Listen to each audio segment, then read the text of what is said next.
नमस्ते बच्चों, the Harish academy में आपका स्वागत है।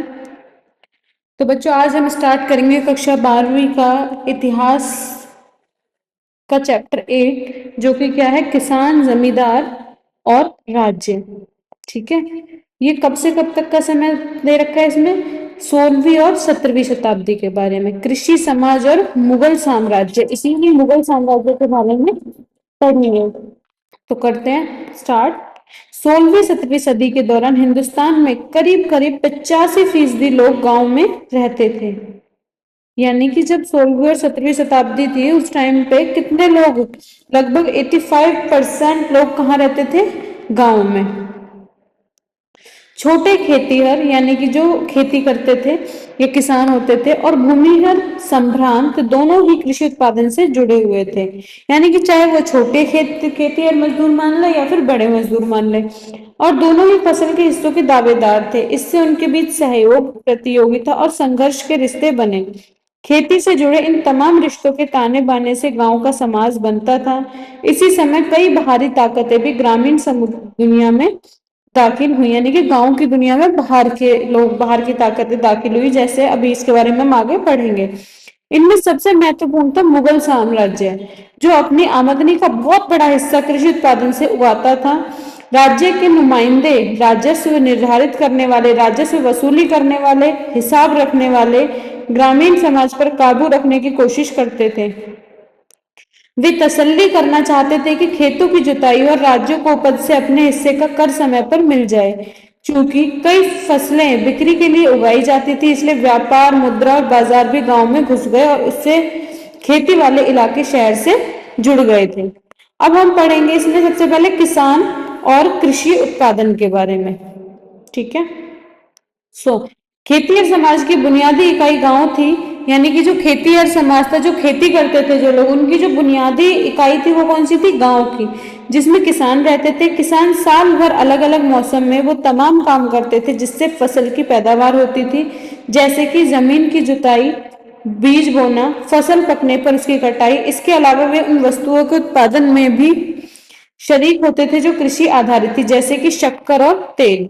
लेकिन सिर्फ मैदानी इलाकों में बसे किसानों की खेती ही ग्रामीण भारत की खासियत नहीं थी। अगर हम ये सोचे कि जो मैदानी इलाकों में किसानों की खेती ही गांव की एक खासियत थी, तो ऐसा नहीं था। कई ऐसे क्षेत्र भी थे, ऐसे एरिया थे, जैसे कि सूखी जमीन के विशाल हिस्सों से पहाड़ियों वाले इलाके, जहां उस तरह की खेती नहीं हो सकती थी। पहाड़ों में ज्यादातर कौन सी खेती की जाती है बच्चों, सीढ़ी नुमा खेती, जैसे कि ज्यादा उपजाऊ जमीनों पर। इसके अलावा भूखंड का एक बहुत बड़ा हिस्सा जंगलों से घिरा था। जब हम कृषि समाज की बात करते हैं, तब हमें इन भौगोलिक विविधताओं का ख्याल रखना चाहिए। अब है स्रोतों की तलाश किस तरीके से होती थी, कि भाई कैसे इन लोगों ने स्रोतों की तलाश शुरू करी। चूंकि किसान अपने बारे में खुद नहीं लिखा करते थे, इसलिए ग्रामीण समाज के क्रियाकलापों की जानकारी हमें उन लोगों से नहीं मिलती जो खेतों में काम करते थे। नतीजतन 16वीं और 17वीं सदियों के कृषि इतिहास को समझने के लिए हमारे जो मुख्य स्रोत हैं, वे ऐतिहासिक ग्रंथ या दस्तावेज हैं जो मुगल दरबार की निगरानी में लिखे गए थे। सबसे महत्वपूर्ण ऐतिहासिक ग्रंथों में एक कौन सा था, आईने अकबरी। ये बच्चों कई बार क्वेश्चन भी आ जाता है कि ये किसने लिखा था आईने अकबरी को। तो आईने अकबरी को लिखा था अबुल फजल ने, जो कि अकबर के ही दरबार में एक वहां का दरबारी कवि था। इसमें दे भी रखा है आगे, आईने अकबरी, जिसे अकबर के दरबारी इतिहासकार अबुल फजल ने लिखा था। खेतों की नियमित जुताई की तसल्ली करने के लिए राज्य के नुमाइंदों द्वारा, यानी कि जो राज्य में काम करते थे या सैनिक होते थे, उनके द्वारा करों की उगाही के लिए राज्य व ग्रामीण सत्तापोषों यानी कि जमींदारों के बीच के रिश्तों के नियमन के लिए जो इंतजाम राज्य ने किए थे, इसका लेखा जोखा इस ग्रंथ में बड़ी सावधानी से किया गया है।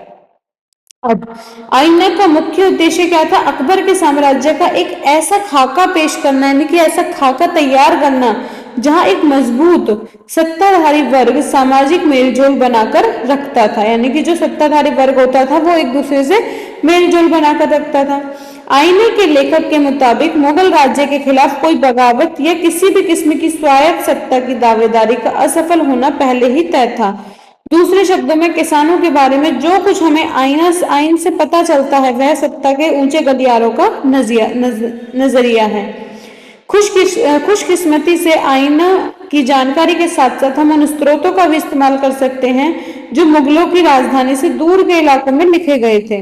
इनमें 17वीं या 18वीं सदियों के गुजरात, महाराष्ट्र और राजस्थान से मिलने वाले 2 दस्तावेज शामिल हैं जो सरकार की आमदनी की विस्तृत जानकारी देते हैं कि भाई सरकार की आमदनी कैसे कैसे होती थी, टैक्स के रूप में होती थी, किसानों से कर के रूप में लेते थे।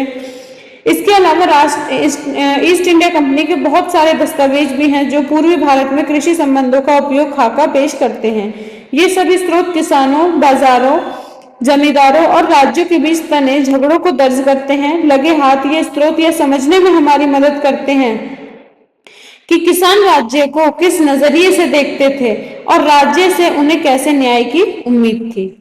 अब आ जाते हैं हमारे न्याय, किसान और उनकी जमीन। तो मुगल काल के भारतीय फारसी स्रोत किसान के लिए आमतौर पर रैयत का जो बहुवचन शब्द था वो क्या है, रियाया या मुजरियान शब्द का इस्तेमाल करते थे। किसके लिए? मुगल काल के भारतीय फारसी स्रोत किसानों के लिए। ठीक है, जो फारसी स्रोत थे वो किसानों को किस नाम से बोलते थे? रैयत या फिर मुजरियान। साथ ही हमें किसान या आसामी जैसे शब्द भी मिलते हैं। 7वीं शताब्दी के स्रोत 2 किस्मों के किसानों की चर्चा करते हैं, खुदकाश्त और पाही काश्त। पहले किस्म के किसान वे थे, यानी कि जो खुदकाश्त थे वो कौन से थे? जो उन्हीं गांव में रहते थे जिनमें उनकी जमीन थी। दूसरे पाही काश्त, ये वे खेतीहर या ये वे मजदूर होते थे या फिर ये वो किसान होते थे जो दूसरे गांव से ठेके पर खेती करने आते थे। लोग अपनी मर्जी से ही पाही काश्त बनते थे। मसलन अगर करों की शर्त किसी दूसरे गांव में बेहतर मिले और मजबूरन भी, मसलन अकाल या भुखमरी के बाद आर्थिक परेशानी से, उत्तर भारत के एक औसत किसान के पास शायद ही कभी एक जोड़ी बैल और 2 हल से ज्यादा कुछ होता था। यानी कि जो उत्तर भारत है उसके एक औसत जो किसान, जो एवरेज फैमिली से, मिडिल क्लास फैमिली बोल देते हैं, वहां से वो किसान बिलोंग करता था, तो उसके पास शायद ही कभी कोई एक जोड़ी बैल या 2 हल से ज्यादा कुछ होता था। ज्यादातर के पास इससे भी कम होता था। गुजरात में जिन किसानों के पास 6 एकड़ के करीब जमीन थी वो समृद्ध, यानी कि भाई उनके पास बहुत पैसा है ये माना जाता था, उन्हें समृद्ध माना जाता था। दूसरी तरफ बंगाल में एक औसत किसान की जमीन की ऊपरी सीमा 5 एकड़ थी। 10 एकड़ जमीन वाले आसामी को अमीर समझा जाता था। खेती व्यक्तिगत मिल्कियत के सिद्धांत पर आधारित थी। किसानों की जमीन उसी तरह खरीदी और बेची जाती थी जैसे दूसरे संपत्ति मालिकों की। 19वीं सदी के दिल्ली आगरा इलाके में किसानों की मलकियत का यह विवरण 17वीं सदी पर भी उतना ही लागू होता है। हल जोतने वाले खेतिहर किसान हर जमीन की हदों पर मिट्टी, ईंट और कांटों से पहचान के लिए निशान लगाते हैं और जमीन के ऐसे हजारों टुकड़े किसी भी गांव में देखे जा सकते हैं। अब आता है हमारा सिंचाई और तकनीकी कैसी थी यहाँ पे। इससे पहले हम ये बॉक्स देख लेते हैं हमें, जिसमें क्या दे रखा है, किसान बस्तियों का बसना और उजड़ना, किस तरीके से ये बस्तियां बसाई जाती थी, किस तरीके से उजड़ती थी। तो यह हिंदुस्तान कृषि समाज की एक खासियत थी और इस खासियत ने मुगल शासक बाबर की तेज निगाहों को इतना चौंकाया, उसने इसे अपने संस्मरण बाबरनामा में नोट किया। क्या था ये? हिंदुस्तान में बस्तियां और गांव दरअसल शहर के शहर एक लम्हे में ही वीरान हो जाते थे। यानी कि एक पल तो ऐसा लग रहा है कि बहुत अच्छा शहर बसा हुआ है और दूसरे ही पल क्या लगता है, एक की वीरान हो गए और बस भी जाते थे। वर्षों से आबाद किसी बड़े शहर के बाशिंदे उसे छोड़कर चले जाते थे। बाशिंदे मतलब जो लोग वहां पर रह रहे हैं, तो वे ये काम कुछ इस तरह करते हैं कि 1.5 दिनों के अंदर उनका हर नामो निशान मिट जाता है। दूसरी ओर अगर वे किसी जगह पर बसना चाहते हैं तो उन्हें पानी के रास्ते खोदने की जरूरत नहीं, क्योंकि उनकी सारी फसलें बारिश के पानी में उगती हैं और चूंकि हिंदुस्तान की आबादी बेशुमार है, लोग उमड़ते चले आते हैं, वे एक सरोवर या कुआं बना लेते हैं, उन्हें घर बनाने या दीवार खड़ी करने की भी जरूरत नहीं होती। खस की घास बहुतायत में पाई जाती है, जंगल अपार हैं, झोपड़ियां बनाई जाती हैं और एकाएक एक गांव या शहर खड़ा हो जाता है। यानी कि धीरे धीरे झोपड़ियां डालते डालते डालते डालते क्या हो जाता है, एक दिन एक पूरा गांव या एक पूरा शहर खड़ा हो जाता है। अब हम पढ़ेंगे सिंचाई और तकनीक। तो जमीन की बहुतायत, मजदूरों की मौजूदगी और किसानों की गतिशीलता की वजह से कृषि का लगातार विस्तार हुआ।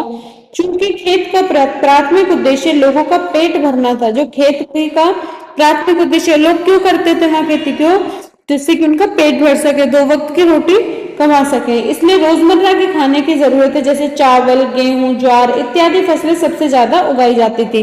कि भाई कुछ फसल तो उन्होंने उसमें से बेच दी जिससे उन्हें पैसा मिल गया, और कुछ फसल उन्होंने अपने पास अपने खाने के लिए, बनाने के लिए रख ली।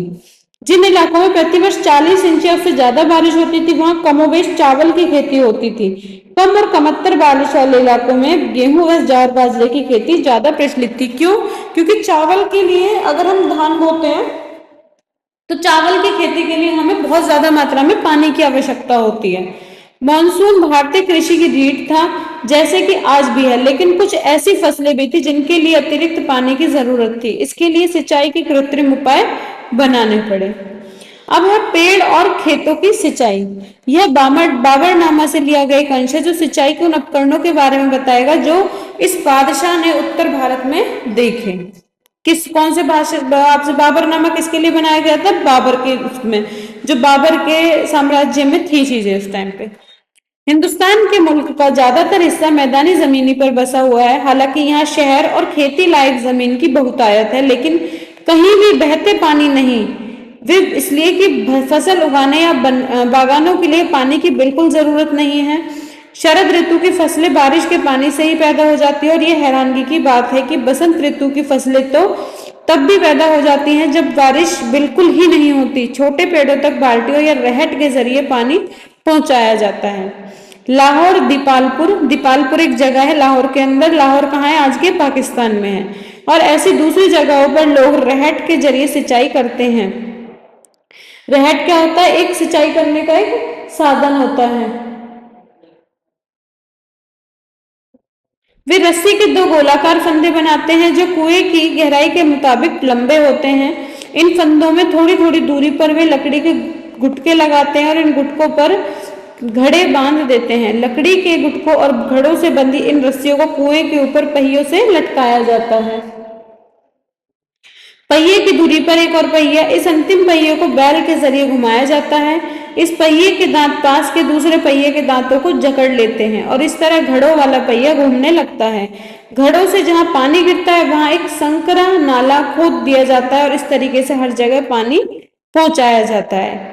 आगरा, चांदवर और बयाना में और ऐसे अन्य इलाकों में भी लोग बाग बाल्टियों से सिंचाई करते हैं। कुएं के किनारे पर वे लकड़ी के कन्ने गाड़ देते हैं। इन कन्नों के बीच बेलन टिकाते हैं। एक बड़ी बाल्टी में रस्सी बांधते हैं, रस्सी को बेलन पर लपेटते हैं और इसके दूसरे छोर को बैल से बांध देते हैं। एक शख्स को बैल हाँकना पड़ता है, दूसरा बाल्टी से पानी निकालता है। ये यहाँ पर हमें रहट की संरचना दे रखी है, ठीक है।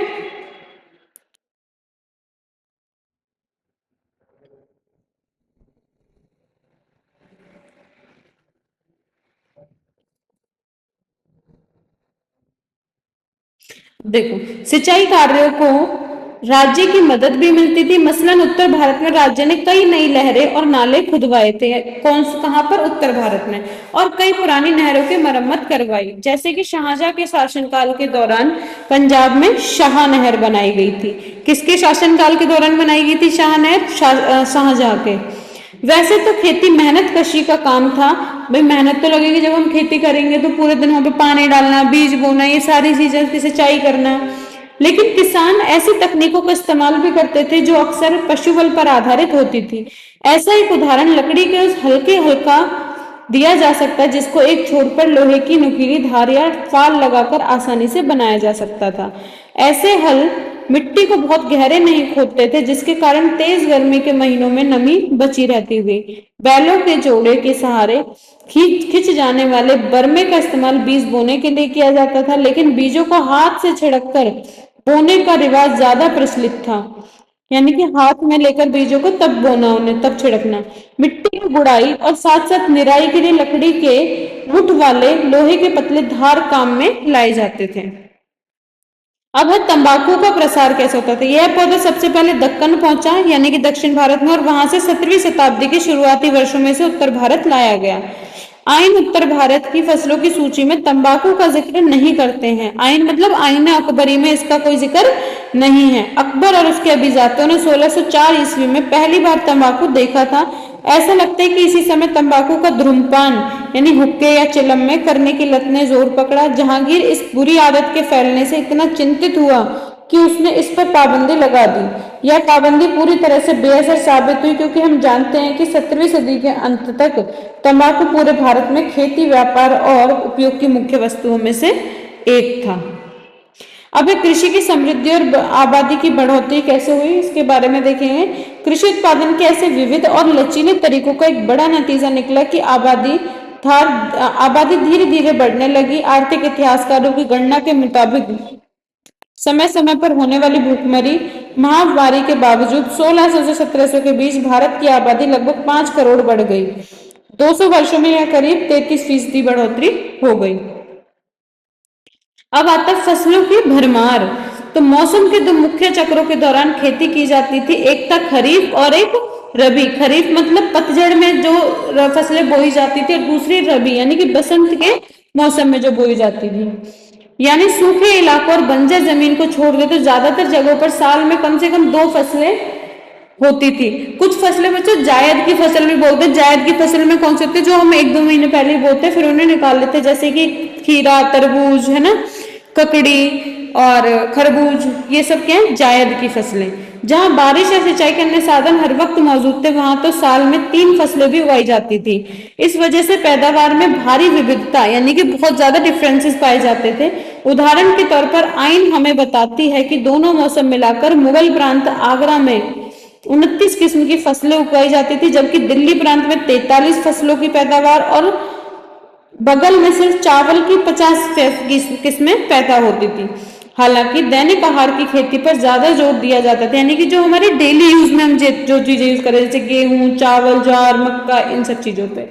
मगर इसका मतलब यह नहीं था कि मध्यकालीन भारत में खेती सिर्फ गुजारा करने के लिए की जाती थी। स्रोतों में हमें अक्सर जिन्स ए कामिल यानी कि जो सबसे सर्वोत्तम फसल होती थी, सबसे अच्छी फसल होती थी, उसे हम बोलते थे जिन्स ए कामिल जैसे लफ्ज मिलते हैं। मुगल राज्य भी किसानों को ऐसी फसलों की खेती करने के लिए बढ़ावा देता था, क्योंकि इनसे राज्यों को ज्यादा कर मिलता था। कपास और गन्ने जैसी फसलें बेहतरीन जिन्स ए कामिल थी।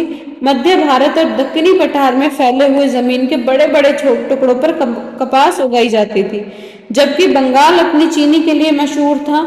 तिलहन और दलहन भी नकदी फसलों में आते थे। इससे पता चलता है कि एक औसत यानी कि जो एक मीडियम है, मिडिल क्लास किसान होता है, उसकी जमीन पर किस तरह पेट भरने के लिए होने वाले उत्पादन और व्यापार के लिए किए जाने वाले उत्पादन एक दूसरे से जुड़े हुए होते थे।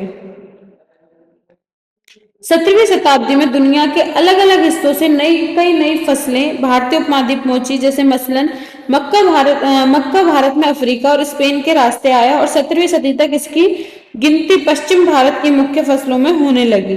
टमाटर, आलू और मिर्च जैसी सब्जियां नई दुनिया में लाई गई। इसी तरह अनानास और पपीता जैसे फल वहीं से आए।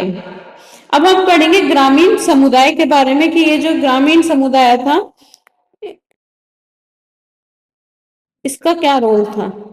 ऊपर लिखी बातों से जाहिर है कि कृषि उत्पादन में किसानों की पुरजोर भागीदारी और पहल होती थी, यानी कि जब किसान भाग लेंगे इसमें, तभी तो कृषि का विस्तार ज्यादा होगा।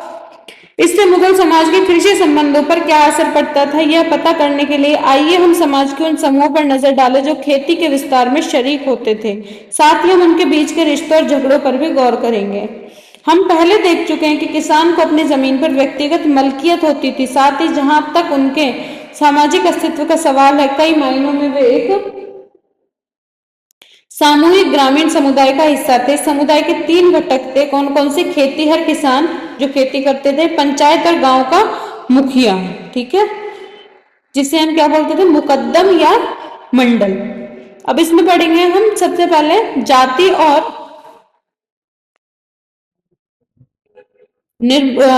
और ग्रामीण माहौल, यानी कि जाति और अन्य जाति जैसे भेदभावों की वजह से खेतीहर किसान कई तरह के समूह में बटे थे। खेतों की जुताई करने वालों में एक बड़ी तादाद ऐसे लोगों की थी जो नीचे समझ जाने वाले कामों में लगे थे या फिर खेतों में मजदूरी करते थे। हालांकि खेती लायक जमीन की कमी नहीं थी, फिर भी कुछ जाति के लोगों को सिर्फ नीच समझे जाने वाले काम ही दिए जाते थे, यानी कि जो लोअर कास्ट के लोग होते थे उन्हें उसी तरीके के उनके हिसाब से काम दिए जाते थे। इस तरह वे गरीब रहने के लिए मजबूर थे। जनगणना तो उस वक्त नहीं होती थी, लेकिन जो बहुत थोड़े बहुत आंकड़े तथ्य हमारे पास हैं उनसे पता चलता है कि गांव की आबादी का बहुत बड़ा हिस्सा ऐसे ही समूहों का था।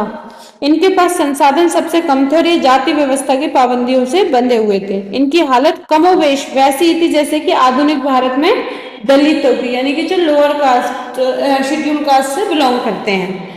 दूसरे संप्रदायों में भी ऐसे भेदभाव फैलने लगे थे। मुसलमान समुदायों में हलाल खोरान जैसे नीच कामों से जुड़े समूह गांव की हदों के बाहर ही रह सकते थे। इसी तरह बिहार में मल्लाहजादाओं, शाब्दिक अर्थ क्या है, मल्लाहजादाओं का नाविकों के पुत्र, इनकी तुलना दासों से करी जाती थी। समाज के निचले तबकों में जाति, गरीबी और सामाजिक हैसियत के बीच सीधा रिश्ता था। इस ऐसा बीच के समूहों में नहीं था। 17वीं सदी में मारवाड़ में लिखी गई एक किताब राजपूतों की चर्चा किसानों के रूप में करती है। इस किताब के मुताबिक जाट भी किसान थे, लेकिन जाति व्यवस्था में उनकी जगह राजपूतों के मुकाबले नीची थी, यानी कि जो राजपूत होते हैं उन्हें ऊंचा दर्जा दिया गया था। 17वीं शताब्दी में राजपूत होने का दावा वृंदावन उत्तर प्रदेश के इलाके में गौरव समुदाय ने भी किया, बावजूद इसके कि वे जमीन की जुताई के काम में लगे थे। पशुपालन और बागबानी में बढ़ते मुनाफे की वजह से अहीर, गुज्जर और माली जैसी जातियां सामाजिक सीढ़ी में ऊपर उठी। किस वजह से? पशुपालन, क्योंकि इनका काम क्या था, पशु पालना, फिर दूध दही घी इन चीजों का अरेंजमेंट करना। और बागबानी में मुनाफे की वजह से अहीर, गुज्जर और माली जैसी जातियों को भी क्या मिली, सामाजिक सीढ़ी।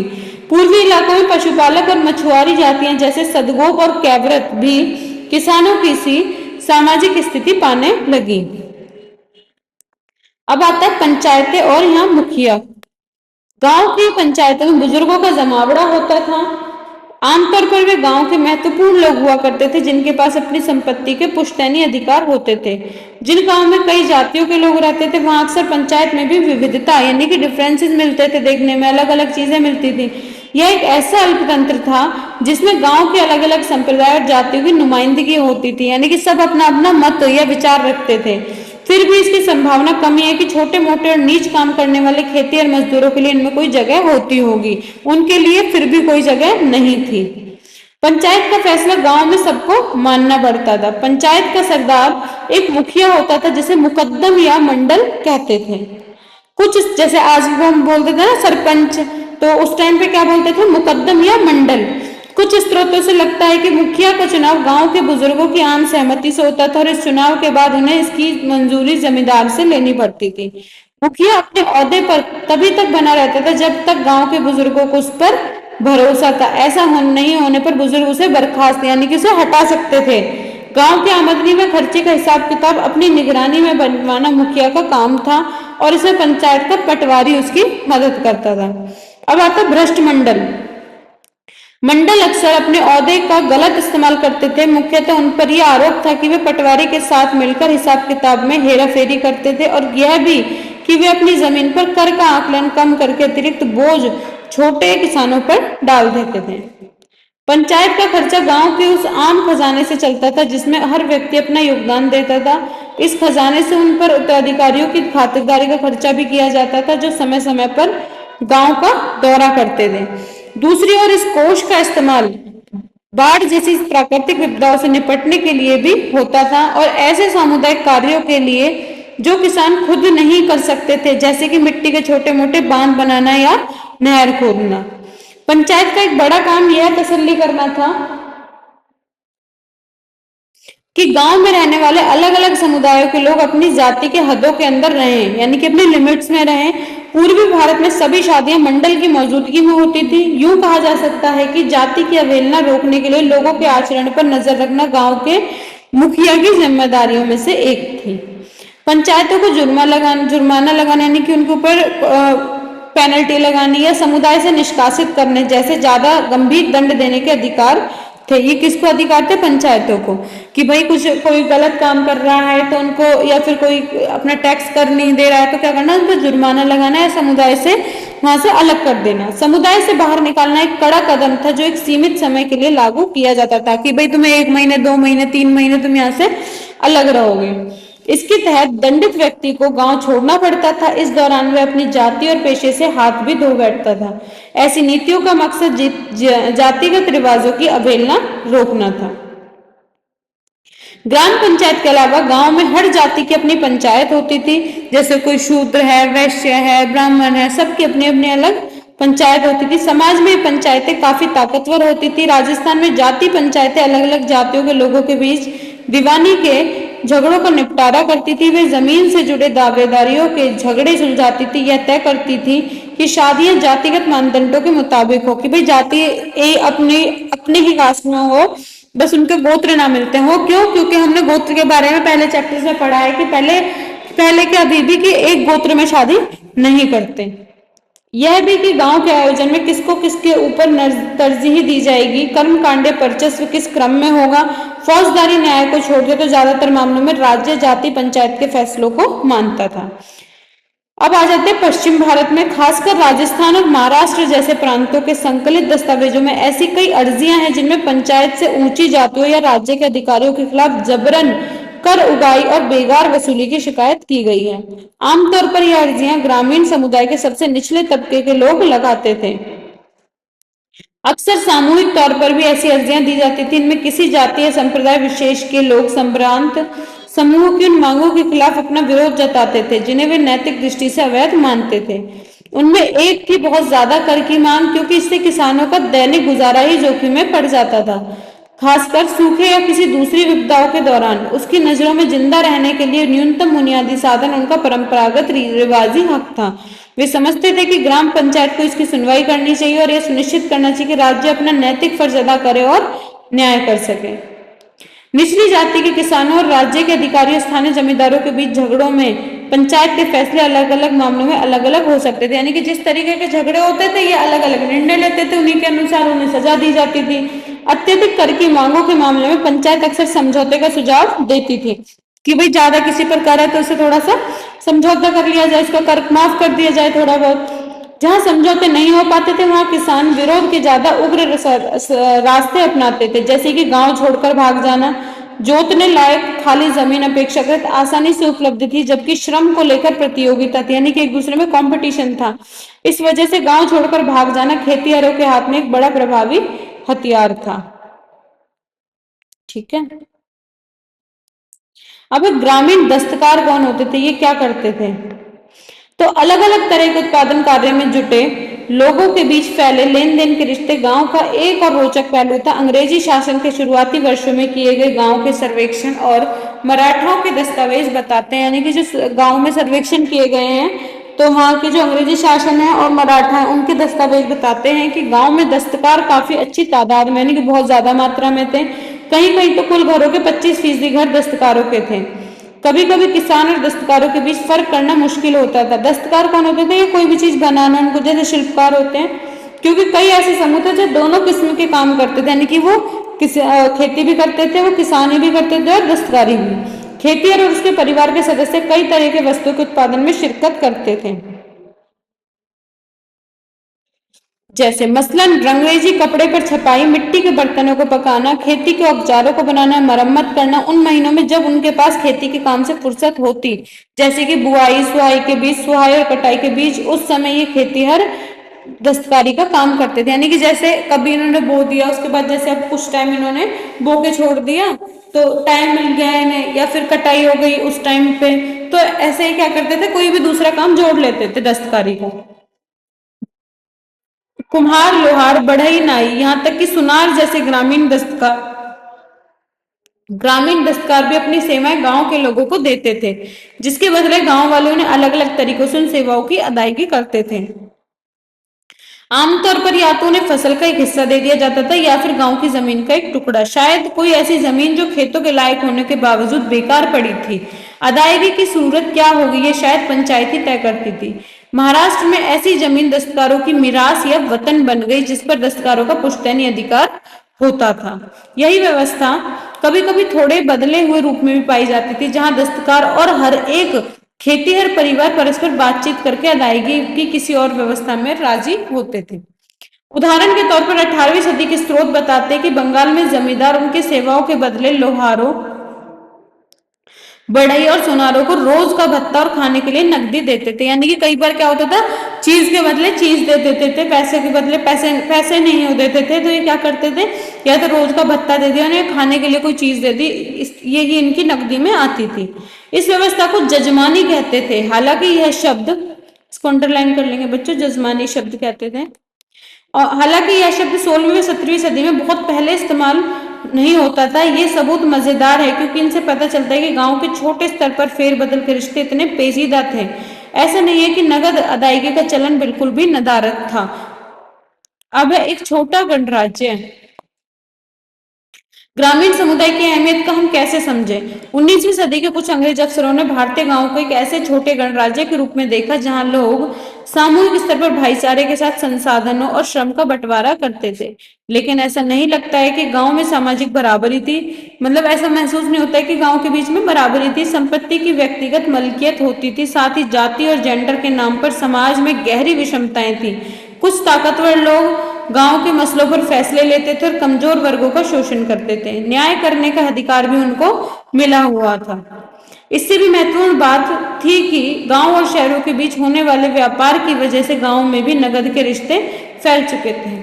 मुगलों के केंद्रीय इलाकों में कर की गणना और वसूली भी नगद में की जाती थी। जो दस्तकार निर्यात के लिए उत्पादन करते थे उन्हें उनकी मजदूरी या पूर्व भुगतान भी नगद में मिलता था। इसी तरह कपास, रेशम या नील जैसे व्यापारिक फसलें पैदा करने वालों का भुगतान भी नकदी ही होता था। ठीक है, तो बच्चों आज के लिए हम करेंगे इतना ही। कल हम पढ़ेंगे कृषि समाज में महिलाओं का क्या योगदान था, है ना। तो ये भी एक महत्वपूर्ण टॉपिक है, तो इसके बारे में हम पढ़ेंगे कल अपनी नेक्स्ट वीडियो में।